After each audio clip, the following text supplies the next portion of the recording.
మట్టుకు సాక్ష్యం. కాబట్టి చూచినంత మట్టుకు సాక్ష్యం.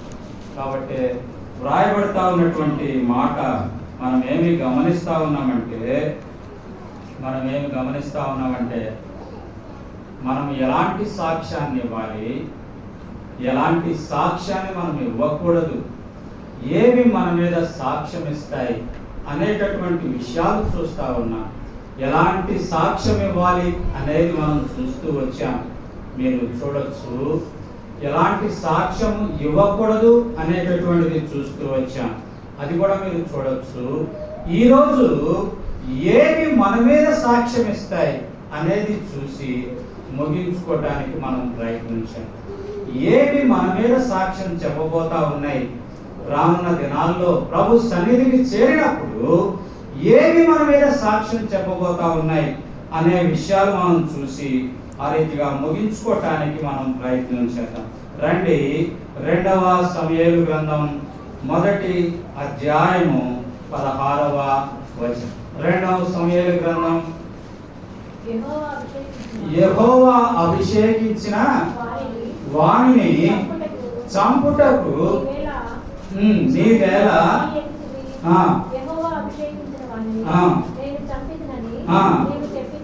నీవు చెప్పితివే, నీ నోటి మాటయే నీ మీద సాక్ష్యం. కాబట్టి ఏవేవి మన మీద సాక్ష్యం పలకపోతా ఉన్నాయంటే మనం మాట్లాడిన మన మాటలే, మన నోటి మాటలే మన మీద సాక్ష్యము రేపు నిలవబడకపోతా ఉన్నాయి.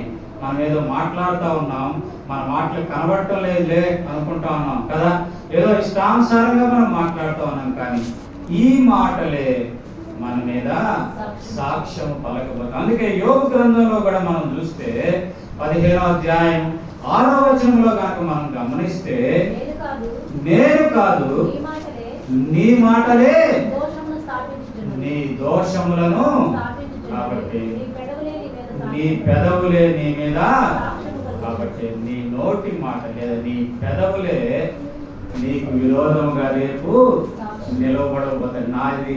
ఇది నా శరీరము, నా శరీరం అని చెప్పేసి ఏం చేస్తాం, పెదవుల కోసం రంగురంగులు తెచ్చి ఏం చేస్తాం, ఎర్రగా బులుగు బులుగుగా మన ఇష్టానుసారమైన రంగులతో ఓయబ్బ ఏం కనబడాలి అని మనం దాన్ని ఏం చేస్తాం, తెగ అలంకరిస్తాం. ఈ అలంకరించినటువంటి నీ పెదాలే రేపు నీకు ఎదురుగా నిలబడబోతా ఉన్నాయి. నువ్వు ఆ రోజు ఈ మాట మాట్లాడలేదా, నువ్వు ఆ రోజు ఆయన గురించి ఆ మాట అనలేదా, నువ్వు ఆ రోజు ఇది చెప్పలేదా అని. కాబట్టి మొదటి ఏంటి అంటే నీ నోటి మాట కనుక మనం జాగ్రత్తగా ఉంటాం. అవునంటే అవును, కాదంటే. కాబట్టి అనేక రకాలైన మాటలు ఉన్నాయి బైబిల్ గ్రంథంలో. మనం చూస్తే ఎన్నో రకాల మాటలు ఉన్నాయి కదండి. మా మనుషుల ఎదుట ముఖస్థుతి మాటలు ఉంటాయి. ఈరోజు మనం కనబడ్డప్పుడు మనల్ని అబ్బా ఆహా అన్నంతటోడు. ఓసారి ఇట్లాగే మీటింగ్స్ జరుగుతూ ఉన్నాయి. ఆ రోజు మీటింగ్ అయిపోయింది, రాత్రి 11-12 అయింది. భోజనం చేశారు, విశ్వాసులందరూ వెళ్ళారు. ఒక సహోదరుడు వెళ్తా అన్నాడు, అన్న నీకు ఆరోగ్యం బాగాపోయినా కానీ ఇంత సమయం నువ్వు ఉన్నావన్నా, ఎవరుంటారన్నా నీకులాగా అన్నాడు. అన్నవాడే పోయి కుట్రలు చేస్తూ వచ్చాడు కదండి. మనిషి ఉన్నప్పుడు ఒక రకంగా, పక్కకు వెళ్ళినప్పుడు మరొక కదా. అలాంటి వారు ఎంతో మంది ఉంటారు. అందుకే తేనె పూసినటువంటి పెదవులు అంటాడు. తేనె పూసిన లోపలేమో కపటం ఉంటుందంట. మన పెదవులు, మన మాటలు ఎలా ఉంటాయంట, తేనె పూసినట్లుగా మృదువుగా ఉంటాయంట. తేనె కంటే తీపిగాను, నునుపుగాను, మధురంగాను ఉంటాయంట. కానీ లోపలేముంది, కపటం ఉంది, విషం ఉంది అనేది మనం గమనించుకోవాలి. అయితే రేపు నిలబడేది ఏంటంటే ఈ తేనె మధురం ఎలా నిలబడిపోతా ఉందంటే, ఇదిగో నువ్వు ఆ రోజు నీ లోపల కపటం పెట్టుకొని నువ్వు మాట్లాడలేదా, విషం పెట్టుకొని మాట్లాడలేదా. అందుకే మనం సహజంగా మాట్లాడతాం ఏమనంటే తేనె పూసిన కత్తి కదా. చాలా మంది విషయంలో తేనె పూసిన కత్తి. కనుకనే అందుకే బైబిల్ గ్రంథంలో సామెతలో ఉంది, కత్తిపోటు వంటి మాట. కనుక ప్రియమైన సహోదరుడా, ప్రియమైన సహోదరు, మొదటిగా ఏది మన మీద సాక్ష్యం పలకపోతా ఉందంటే మన మాటలే సాక్ష్యం పలకపోతా ఉంది. రెండవదిగా యోబు గ్రంథం 16వ అధ్యాయం 8వ వచనాన్ని కనుక మనం చూస్తే, యోబు గ్రంథం 16వ అధ్యాయం 8వ వచనం చూస్తే, నా దేహమంతయు ఇది కూడా నా మీద సాక్ష్యంగా ఉన్నది. ఏంటంటే రెండోది, సరే ఏదో పెదవులంటే పోనీ ప్రభా అనుకోవచ్చు, ఈ దేహం కోసం ఏం చేద్దాం, ఫెయిర్ అండ్ లవ్లీలు, రకరకాల స్ప్రేలు, ఎన్ని వాడతామో నువ్వు వాడిని అన్ని అక్కడ నిలబడి చెప్పిదో, నువ్వు నన్ను ఇట్లా వాడలా, నాకు ఎన్ని కొట్ల ఆ రోజు నిలబడి చెప్తుంది. ఈ దేహమే, శరీరమే ఆశపోతుంది. ఈ ఆశపోతే ఏం చేస్తంటే, ఇదిగో నువ్వు నా ఆశలన్నీ తీర్చున్నా అంటది. అక్కడికి వచ్చి నా ఆశలన్నీ తీర్చున్నా. ఇష్టానుసారంగా నీ శరీరాన్ని ఉపయోగించేవే, ఈ మట్టి శరీరాన్ని ఉపయోగించేవే. ఆ రోజు నేను ఏది కోరితే అది ఇచ్చేవే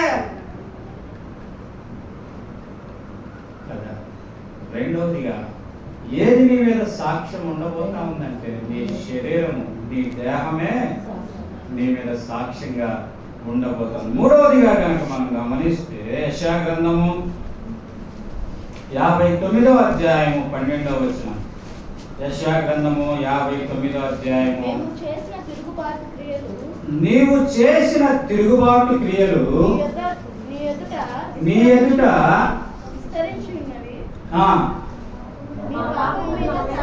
మా పాపములు. కాబట్టి మూడవదిగా ఏవి సాక్ష్యం అంటే, పాపములు అంటే చేసిన క్రియలు. నీ దేహముతో ఏదైతే నీ మనసుతో నువ్వు చేస్తూ వచ్చావో, నీ పాపాలన్నీ కూడా నీ మీద సాక్ష్యముగా ఉండబోతా ఉన్నాయి.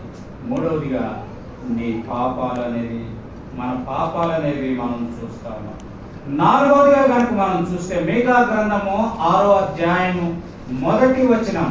మీకా గ్రంథము 6వ అధ్యాయం 1వ వచనం చదవమా. ఆలకించుడి,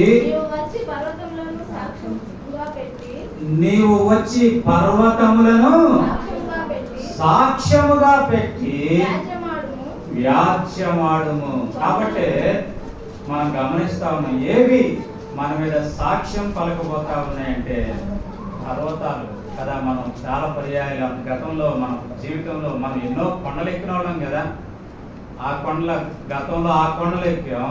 ఇప్పుడు ఈ కొండలు అంటే ఎక్కడ, గుణదల కొండ కదా, నాగపట్నం వెళ్ళాటు, లేకపోతే ఇటేగా ఉంది కదా, నర్సరావుపేట అవతల యువతల సాగర్ కొండ.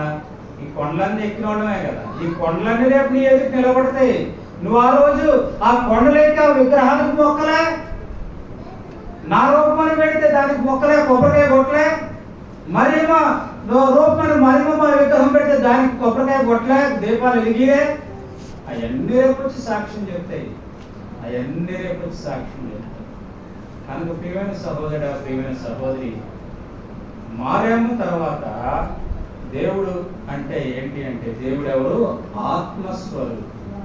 విగ్రహమైనటువంటి వాటిలో ఆయన ఉండడు అనేది మనం గ్రహించాలి. విగ్రహాల్లో ఆయన ఉండడం అనేది మనం గ్రహించాలి. అందుకే ఒక ఆయన అంటాడు, ఏమనంటే, దేవుడు అంటే ఎవరంట? ఎవరు? నిన్ను రూపించిన వాడు దేవుడు, అంతేకాని నీవు రూపించినది దేవుడు కాదు. అర్థమైందా అండి? నిన్ను రూపించిన వాడు దేవుడు అంటే నిన్ను పుట్టించిన వాడు దేవుడు, నీవు పుట్టించిన వాడు లేదా నీవు రూపం ఇచ్చిన వాడు దేవుడు కాదు అనేది మనం గమనించాలి.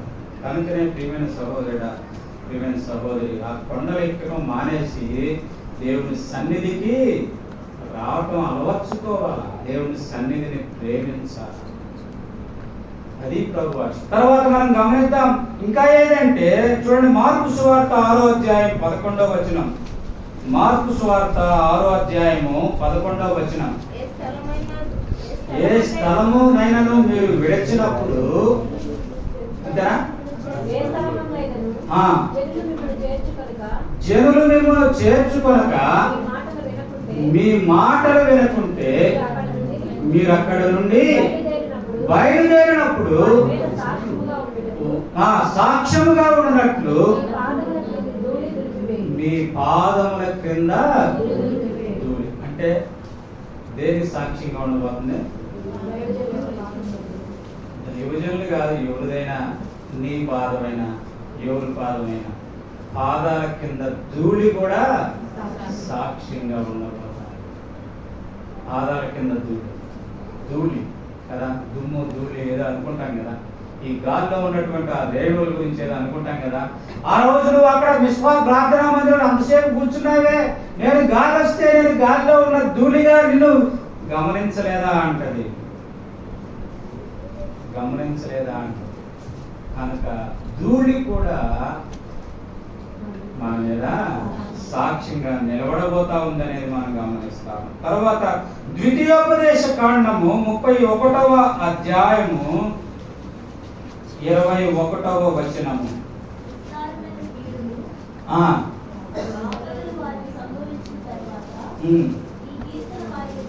ఈ కీర్తన వారి ఎదుట సాక్షిగా నుండి 19వ వచనం. కాబట్టి మీరు ఈ కీర్తన వ్రాసి నేర్పుడి, ఈ కీర్తన ఇశ్రాయేలీల మీద సాక్షార్థముగా ఉంది. ఏ కీర్తన మనం వాడుకుంటున్నాం? సియోను పాటలు కదా, మనకుంది కదా పుస్తకం మీద ఏమని రాసుకుంటాం? సియోను కీర్తన. రేపు సియోను కీర్తనలన్నీ నిలబడతాయి. ఆ రోజు భలే పాడేవే కదా, నువ్వు భలే పాడేవే ఆ రోజు.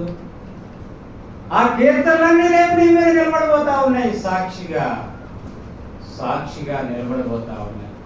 అంత మాత్రమే కాకుండా చివరిగా మనం చూద్దాం యాకోబు పత్రిక 5వ అధ్యాయము 3వ వచనం. యాకోబు పత్రిక 5వ అధ్యాయము 3వ వచనం. మీ బంగారమును మీ వెండియు తుప్పు పట్టినవి, వాటి తుప్పు మీ మీద సాక్ష్యముగా ఉంది కదా, వాటి తుప్పు మీ మీద సాక్ష్యముగా ఉంది కదా. బంగారం పెట్టుకోగానే ఏమవుద్ది? చౌకి ఏమైతే పచ్చగా అవుతుంది, అదేంటది? రస్ట్.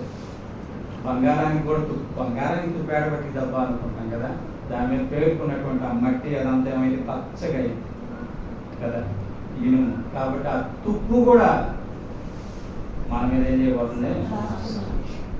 మన మీద సాక్షి. ఆ రోజు నన్ను చెవుకు పెట్టుకుంటువే, ముక్కు పెట్టుకుంటువే, తలలో పెట్టుకుంటువే కదా, గజలు కట్టుకుంటువే, చేతులు వేసుకున్నావు కదా, ఇవన్నీ ఆ బంగారం కూడా సాక్ష్యం చెప్పుకోవాలి. ఎందుకంటే ఒకనాడు ఆ బంగారం ఎక్కడ ఉండబోతా ఉందంటే మన పాదాల కింద. ఆ పరలోక రాజ్యంలో ఉన్నటువంటి ఆ వీధులన్నీ బంగారుమయము, బంగారుమయము, బంగారపు వీధులు అంటండి. బంగారం మీద నడవాల్సినటువంటి వారం ఆ బంగారాన్ని ఏడబెట్టుకుంటున్నాం నెత్తిన. పాదాల కింద ఉండాల్సిన బంగారాన్ని మనం ఏం చేస్తాం? నెత్తి మీద. కాబట్టి ఆ బంగారం కూడా మీ మీద సాక్ష్యంగా ఉండబోతాం. చివరిదిగా మనం చూద్దాం రండి, హోషేయ గ్రంథం 7వ అధ్యాయము 10వ వచనం. హోషేయ గ్రంథము 7వ అధ్యాయము 10వ వచనం. హోషేయ గ్రంథం 7వ అధ్యాయము. ఇశ్రాయేలీల ఉన్న అతిశయాస్పదము వారి మీద సాక్ష్యం. ఇశ్రాయేలుకున్న అతిశయాస్పదము వారి మీద సాక్ష్యము. అతిశయాస్పదము అంటే ఇంగ్లీష్ ఏముంది? ప్రైడ్ అంటే తెలుగులో, స్పష్టమైన తెలుగులో గర్వము. అంటే మన గర్వం కూడా, మన గర్వం మన అనేక పర్యాలే ఏమనుకుంటున్నాను నేనంటే నాకు ఎంత ఉందో తెలుసా, వెనక ఎంతమంది ఉన్నారో తెలుసా కదా. ఓయ్ ఏమనుకోండి, నేను ఇక్కడ పుట్టినోడిని కదా. ఎంతగా గర్విస్తాము, ఎంతగా గర్విస్తాం. ఆ గర్వం కూడా మన మీద ఏం చేయబోతుంది, సాక్షి. కనుక ప్రియమైన సహోదర, ప్రియమైన సహోదరు, మనము ఎటువంటి సాక్ష్యం చెప్పాలి, ఎటువంటి సాక్ష్యము చెప్పకూడదు, మనము ఎటువంటి సాక్ష్యము కలిగి ఉండాలి, ఏవి మన మీద సాక్ష్యము చెప్పబోతా ఉన్నాయి, క్రీస్తు కొరకైన సాక్షిగా ఎలా ఉండాలి అనే 5 విషయాలు మనం సాక్ష్యంలో చూస్తాం. దీనిలో మొదటిగా 3 విషయాలు మనం చూస్తూ వచ్చాం. ఎటువంటి సాక్ష్యము చెప్పకూడదు, ఎటువంటి సాక్ష్యము చెప్పాలా, ఎటువంటి సాక్ష్యము కలిగి ఉండాలా చూశాను. ఇది నాన్న ఏవి మన మీద సాక్ష్యము చెప్పకూడదు. కనుక ప్రియమైన సహోదర, ప్రియమైన సహోదరి, ఆదివారానికి ఉన్నటువంటి ప్రాముఖ్యత. ప్రియమైన సహోదర, ప్రియమైన సహోదరి, ఆదివారాన్ని నిర్లక్ష్యం చేస్తా ఉన్నావా?